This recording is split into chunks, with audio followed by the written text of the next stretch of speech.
Hello and welcome back to the XRP Vault, where we bring you the most up-to-date and exciting XRP news. We're distributing 10,000 XRP. To be eligible, all you have to do is upvote, subscribe, remark XRP is king, and watch the video till the conclusion. The winners will be chosen next month and announced on the channel's community page. The SEC's action affects a large number of Ripple investors, and the turbulence underlying the highly reported forced takeover to survive is huge and must be examined. The question is if it can be carried out using the most advanced blockchain technology. Ripple enables global money transfers between banks, payment processors, digital asset exchanges, and businesses. In 2019, it offers real-time options for remittances, foreign exchange, and total settlement. It accepts international payments from 300 institutional clients, including Santander and Standard Chartered. It sold more than $500 million in XRP, helping the company to grow and purchase MoneyGram. These massive actions were inconvenient for the SEC, so the commission launched an investigation against Ripple and accused it of generating $1.4 billion through unregistered exchanges. The SEC is also seeking for XRP to be classified as a traditional security asset, such as a bond or stock, subjecting it to harsher rules. This resulted in a dip from the all-time high of 30 cents on January 4, 2018, a 77% loss relative to ETH, but a 500% increase relative to the cycle low. Ripple presently holds over 50 billion XRP in escrow, representing a fortune of $29 billion. However, an apparently trivial post revealed a shocking revelation about the Bitcoin stockpile. Even if the corporation does not wish to, it may be necessary to destroy everything. It is feasible to burn the 50 billion XRP Ripple kept in escrow if community node validators feel it is in the best interests of the district. Later, David Schwartz, Chief Technical Officer of Ripple, agrees that such a scenario is possible, assuming the community can gather the requisite votes. He claims that Ripple will be helpless to stop this from happening. In a public blockchain, there is nothing a minority can do to prevent a majority from changing the rules if they so desire. As a result, such a proposal would be impossible to implement because it would require the endorsement of 80% of the network's validators. The CEO of blockchain-based technology startup Ripple, Brad Garlinghouse, tweeted that the company will buy back Series C shares for an incredible $15 billion in December 2019. The value of Ripple's was $10 billion at the time of the preceding ascent. Tetragon, which sued the technology company last year, is among the investors buying back shares. Again, Tetragon, a serious investor headquartered in the United States, filed a lawsuit against Ripple in January 2021, requesting that the company reimburse $175 million in stock. According to a Ripple Labs spokeswoman, this was an isolated incident. However, on March 5, 2021, a judge in Delaware's Court of Chancery dismissed Tetragon Financial Group's purchase offer. Garlinghouse remarked in a series of tweets that the takeover illustrates Ripple's strong position and that by 2022, Ripple's will have eclipsed Tetragon. The term slowdown does not exist in our vernacular. Regardless of the 2021 headwinds, with a $1 billion financial position in the banks, it was our best year ever. XRP has not been tokenized for the purpose of monetizing transaction tokens. Instead, it was established to establish a uniform global monetary system for the whole global financial system.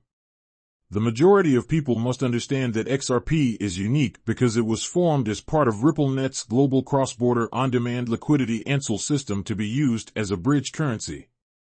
Eventually, every nation's legal money will be digitized and run on the blockchain. The RippleNet protocol and its XRP ledger are designed to be a replacement for the current speedy global financial system. It has a transaction speed of 3 to 5 seconds, is more accurate and efficient, and costs only 0.000000001 XRP each transaction, making it reasonably priced. For example, a company can send $50 million to a foreign country in 3 seconds for $30. Eventually, all assets, including gold, silver, oil, and gas, as well as global debt and budgets, will be digitized and deposited on the blockchain. Ripple will connect all of these worldwide assets through the XRP ledger, and XRP is a decentralized exchange, allowing any digital buy to be instantly converted into any digital investment. Any other number serves as the foundation for any order. In other words, once fully operational, the RippleNet protocol will become the Internet of Money. In other words, you will be able to send and spend money without having to worry about the security of your wallet's digital assets. In addition, our National Cash Register has developed a vending machine that accepts all digital assets and instantly converts them into national fiat currency during checkout or online purchasing. Obviously, given XRP's potential utility and significance, we will eventually outlaw the selling of XRP if the government adopts it. When XRP becomes a worldwide bridge currency, its price might rise from $10,000 to $40,000 in a matter of days. Now, the rapid rise of NFT $25 billion in 2021 to $4 billion in January 2022 and other digital assets to $75 billion in the liquidity pool $108 billion have significantly raised the crypto market capitalization to more than $1.7 trillion. How should cryptocurrencies and other digital assets be managed? And how can this new technology provide value to our economy? Is XRP just used as an investment contract between the owner and the business? All token sales, including secondary markets, will continue to be long-term exchanges in order to fund Ripple operations. This case must be registered with the SEC.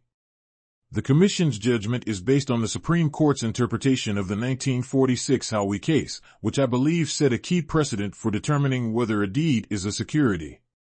The SEC's efforts have had an impact on the investments of many Ripple investors. The fervor surrounding the massive forced acquisition to survive is palpable and must be addressed. The question is if it is repeatable. In 2019, Ripple sold over $500 million worth of XRP, contributing to the company's growth and leading to its acquisition by MoneyGram. As a result, the Commission launched an inquiry into Ripple, accusing the company of generating $1.4 billion through an unregulated exchange. Furthermore, the SEC has classified XRP as standard collateral, comparable to bonds and stocks, requiring it to follow stricter laws. Ripple currently holds more than 50 billion XRP in escrow, representing nearly $29 billion in assets. Is it possible to burn 50 billion XRP Ripple in an escrow account if all nodes, validators, and the community as a whole agree? Later, Schwartz admitted that such a situation may arise if the community had the ability to vote, and he stated that there was nothing Ripple could do to prevent it because public blockchains are extremely democratic. There is nothing the minority can do to stop the majority from changing the rules if it so desires. However, because it requires the support of 80% of the network's validators, such a system cannot be established. A Ripple employee claimed that retail would not be the company's first concern, and you may be wondering why we keep XRP. In 2009, Bitcoin, Ethereum, and XRP were all introduced. Individuals such as U.S. retail investors needed liquidity, and the early adopters wanted to test the waters. They want to know how Bitcoin will look when liquidity arrives. People will obviously lose and win money. In contrast, throughout the last decade, Ripple's goal has been the global dominance of utility tokens to transmit value from one end to the other. And in that aspect, we've come a long way. Insider trading occurs when someone purchases XRP when its price rises, therefore why do we keep XRP? According to Ripple's XRP market report, there is already a secondary market buyer for XRP, and Ripple intends to continue buying at market price as OTL gains traction in the global fiat market. As a result, they continue to buy XRP for $1 to $6 a unit as they earn it and then transfer it to their XRP holding institutions or businesses. When the price begins to rise, many users will hold on to their XRP until the price rises dramatically. Since we're talking about a utility token, there's no going back.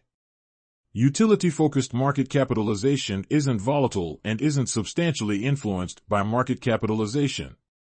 Please leave your thoughts in the comment section and be sure to subscribe to receive future updates.